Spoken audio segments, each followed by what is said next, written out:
Bienvenidos. Este video lo presenta Seiner Beleño. Comenzamos con las eras geológicas, en las cuales están la era precámbrica, era paleozoica, era mesozoica y era cenozoica. Comenzamos con la era precámbrica. Esta era comienza con algunos 4.800 millones de años y corresponde a la formación del planeta Tierra, en las cuales se presentaron características geológicas sin la existencia de seres vivos. ¿Cuáles fueron estas características? Fueron las temperaturas altas, la inexistencia de oxígeno, la formación del único continente que a él se le denominó como Pangea.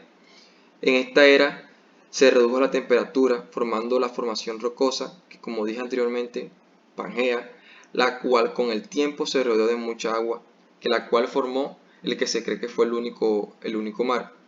Se calcula que este inmenso mar se comenzó a formar los seres unicelulares, que posteriormente fueron evolucionando hasta convertirse en bacterias o algo similar. Se calcula igualmente que en esta era se produjeron los primeros entes vivientes con capacidad de fotosíntesis, o sea, de formar su propio alimento. Según la teoría, al contar con la fotosíntesis, este primitivo ente comenzaron a producir oxígeno, llegando en un momento dado a modificar las condiciones del planeta al formar una atmósfera. No se sabe ciertamente si fueron algas u hongos, pero sí se piensa que estos fueron los primeros organismos pluricelulares que posteriormente formaron las algas. Además se piensa que fueron entre la era precámbrica y paleozoica cuando aparecieron.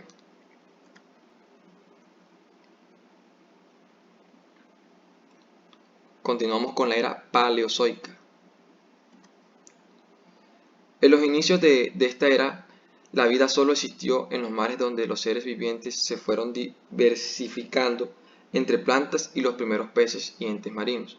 Y se piensa que en este periodo es cuando comenzó la migración evolutiva y principalmente de las plantas y posteriormente de los animales a tierra firme. Separación de Pangea. Se tiene la idea de que en este periodo el gran bloque de tierra firme se fue fracturando, dando origen primero a dos continentes y posteriormente a otros continentes más. Esto hace presumir que la evolución diversa de los animales en los diferentes territorios se dio a la temprana separación territorial. Es claro que las plantas fueron los primeros colonizadores, precisamente por efecto de viento, donde se adaptaron a condiciones de menor cantidad de agua y mayor temperatura. Se piensa que los musgos y los helechos fueron los primeros en emigrar, formando los primeros bosques terrestres donde se desarrollaron las llamadas plantas superiores, gimnospermas. Al tiempo los peces y entes marinos fueron adaptando y se ha pensado que los anfibios son los primeros en surgir. De los anfibios se sabe que por evolución derivaron de los reptiles y quienes se convierten en los dominantes del planeta. En esta era donde aparecieron fenómenos climáticos dramáticos, estos cambios extinguieron la gran escala de los animales invertebrados y obligaron a sobrevivientes a adaptarse.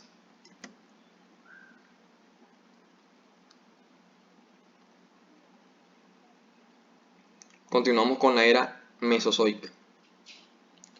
Este periodo los animales dominantes fueron los que evolucionaron de los anfibios y en el mar grandes animales que dominaron el mar. Según los investigadores y teóricos de la humanidad, producida por los cambios climáticos y por la separación de los continentes, produjo la existencia de hábitat perfecto para que estos reptiles se desarrollaran. A estos reptiles se les ha denominado como dinosaurios. Rápidamente dieron una vida en el mar, aire y tierra, fomentando por el clima que les favorecía. Fueron carnívoros y herbívoros. Se piensa que el dominio del aire se produjo por la evolución llamado Ectosauro, que dio origen a todos los animales voladores grandes, aunque se sabe que existen pequeños insectos que evolucionaron por otras vías. Aparecieron nuevos dominantes del territorio, los mamíferos, que en su mayoría eran vivíparos y amamantaban a sus crías con leche producto de la madre. No se descarta la existencia de los mamíferos como el actual orinco que nacieran de los huevos directos de la mamaria de las madres. Estas también aparecieron las llamadas angiospermas. Finalmente, los cambios bruscos climáticos causaron la extinción de muchos de estos animales y plantas, dando paso a la siguiente era, que sería la era Cenozoica.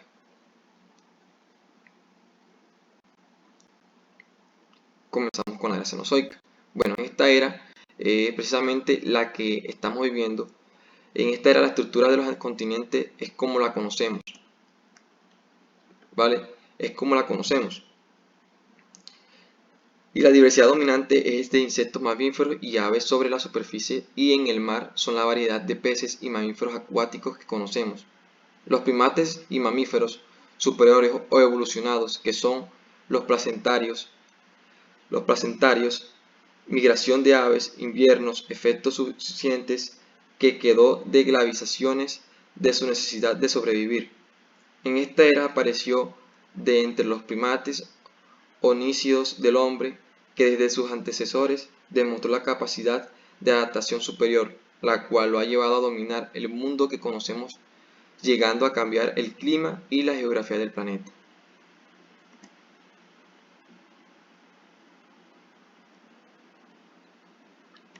Pangea y origen de los continentes. Bueno, comenzamos con lo que fue la colisión de los planetas, y gracias a esas explosiones se formó nuevamente, pero grandes cantidades de lava de temperatura.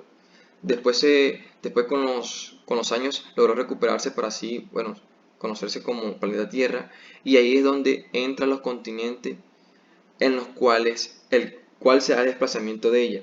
Y un caso de esto se da la corteza que se crea en la cordillera del centro oceánico, que se desplaza, se enfría y con el tiempo se hunde bajo la tierra. Otro caso muy importante de saber es que cuando se formaron los primeros protocontinentes existían placas tectónicas interconectadas que iban chocando constantemente y haciendo aflorar materiales contra la Tierra. Otro caso muy importante que tenemos que saber es la fuerza de ellas, ya que pueden desplazar continentes unos 5.000 kilómetros a lo largo de 200 millones de años. Se da la formación de las islas, volcanes, montañas, debido al comportamiento de cada una de estas cortezas terrestres. Más explicado es que cuando los continentes colisionan entre los bordes de las placas tectónicas, a veces se produce una lucha entre ellas y si ninguna placa cede, poco a poco chocan y se desforman mutuamente, y esto es lo que da el origen a las montañas.